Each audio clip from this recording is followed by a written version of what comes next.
Ukraine is on an irreversible path to NATO membership, affirmed its outgoing Secretary General Jens Stoltenberg at the three-day summit in Washington, D.C.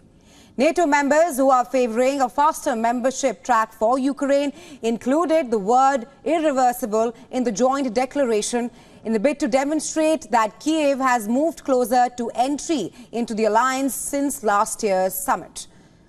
While speaking to reporters, Stoltenberg outlined the alliance's plans to aid Ukraine in the year ahead against Russia. We will support Ukraine by planning and coordinating donations, and will manage the transfer and repair of equipment. We will also provide support to the long-term development of Ukraine's armed forces. This will not make NATO party to the conflict, but it will help Ukraine to uphold its right to self-defense. NATO pledged a $43 billion worth of military aid to Ukraine in 2025.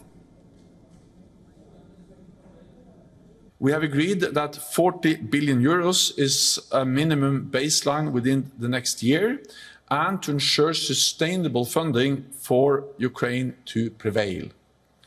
We also agreed to review this at our summit in 2025, not least to ensure it continues to meet Ukraine's needs. We are not doing this because we want to prolong a war. We are doing this because we want to end the war as soon as possible.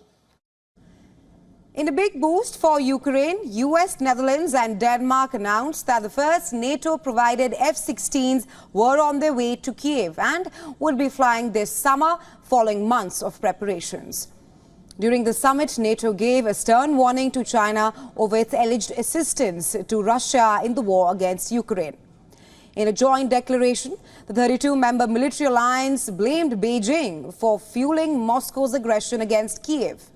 The joint declaration read, and I'm quoting, "We call on the PRC as a permanent member of the United Nations Security Council with a particular responsibility to uphold the purposes and principles of the UN Charter to cease all material and support to Russia's war," unquote.